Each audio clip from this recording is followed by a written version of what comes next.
I know our world is in need of many things right now, but for today, we want to consider the one thing that I believe we need the most, and that's trust. Trust in the Lord. In this time of turmoil, will we tremble or trust? When life confines us and when bad things happen to good, godly people, I'm the first to say, trusting God becomes really hard. I mean, we start to run all types of what if scenarios and circumstances in our heads. And if we aren't careful, we get to the point where instead of trusting God, we trust in our own ability to navigate the circumstances.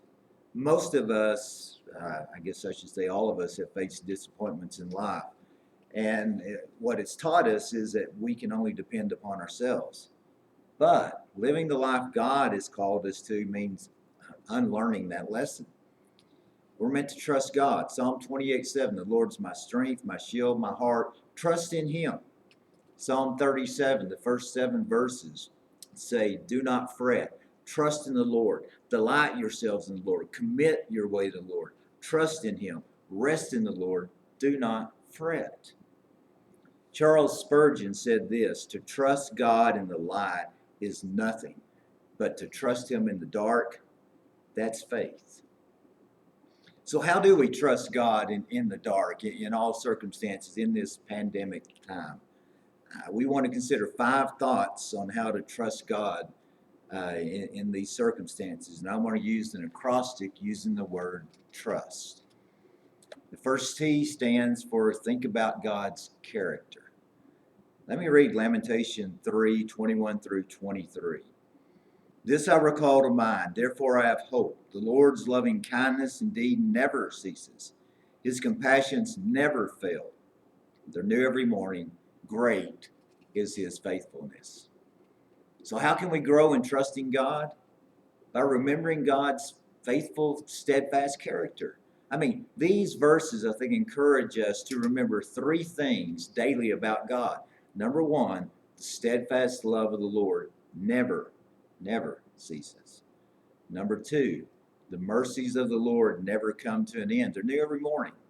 And number 3, he says, great is His faithfulness. So how could we not trust a God whose love is never fluctuating and always steadfast? I mean, how could we doubt a God whose mercies for us are new every morning? How could we question a God who's unfailing and faithful? When we call to mind God's character, we're able to trust God even when life doesn't make sense. Hebrews 13:8, Jesus Christ is the same yesterday, today, and forever. If the Lord never changes, and He's been faithful to us in the past, we can trust Him to be faithful in the future. Because God never changes, His past faithfulness is a guarantee from heaven of His future faithfulness. The Lord is, I want us to remember something here. The Lord is just as trustworthy in the storm as He is in the calm. Can we trust God in the midst of the storm? Because that's when we need Him the most. The R stands for run to the throne of God. Hebrews 4:16, let us draw near with confidence to the throne of grace, that we may receive mercy and find grace to help in time of need. I love how honest the Bible is. I mean, it clearly acknowledges that there will be times in life when we're in need. That there will be times when we're in the pit of life. That there will be times when we're brokenhearted, when we're in tears, feeling absolutely bewildered by everything going on around us. And the Bible tells us exactly what to do in those times. God says, run to His throne. When we're struggling with trusting God, He invites us to run to Him for sustaining grace. There's a verse I want you to, or a chapter I want you to look at this week, Psalm 46. And let me just quickly tell you about it, because it sounds so much like our world today. There are 3 situations and 3 reactions. Verses 2 and 3, the situation says this, nature's in an upheaval. Our reaction, he says, we will not fear. And then if you notice outside that, there's this little word Selah. We're going to talk about that in just a minute. It's used 3 times here. Verses 4 through 7, the second situation says the nation's under attack. Our reaction, he says, we will not be moved. Selah. Verses 8 through 11, it talks about a battlefield, a war, a pandemic war that we're going through right now. And our reaction, be still. This word that you see out there, Selah, I mean, it's a beautiful thought that appears in the Bible, primarily in the book of Psalms. It's found 71 times in the book of Psalms, 3 times in the book of Habakkuk. And what does it mean? It's been debated for years, but many scholars believe it means pause and reflect. Pause, consider, and reflect on what God's telling us. Selah gives us the opportunity to take a moment away from the craziness that's going on in our world and reflect on what God has to say. I think our world needs a big dose of Selah right now. We need to pause, reflect, and consider who's still on the throne, who's still in charge. God's called us not to live in fear. Don't move away from our faith in these difficult times. Run to the throne and pause before God and find His mercy and grace. The U stands for understand God's in control. Again and again in the Bible, it just reaffirms that God is in control of all things. Read Psalm 19 this week, and you'll see that God created the galaxies and upholds the universe by His power. Now the doctrine of God's sovereignty, it's a difficult one. I mean, we can't fully understand God's sovereignty, but here's the thing: we can trust in it. Then let me give us 3 thoughts about God being in control.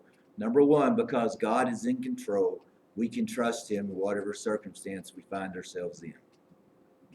Isaiah 43:2 says this, and I want you to focus on this word through. When you pass through the waters, God says, I'll be with you. Through the rivers, you will not overflow, or they will not overflow you.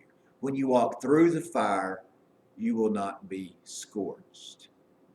Through is one of God's, I think, favorite words. And it's a word that we need to focus on, especially during this time.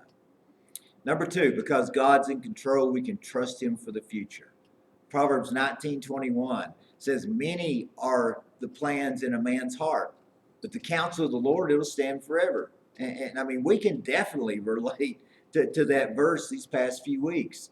Most all of us have had plans that we thought were sure to happen, and they haven't. Third thing, because God is in control, we can trust that He will give us the grace to get us through this. John 1:16 is a beautiful verse talking about Jesus. It says this, for of His fullness we have received grace upon grace. A great promise from our Lord.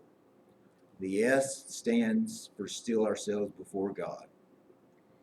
Again, back to Psalm 46:10, one of the most well-known verses in the Bible. Be still and know that I'm God.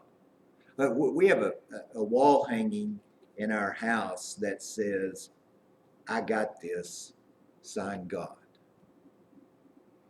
Instead of listening to the noise of our worries, all the noise that's going on in the media, how about we be still and listen to the voice of God?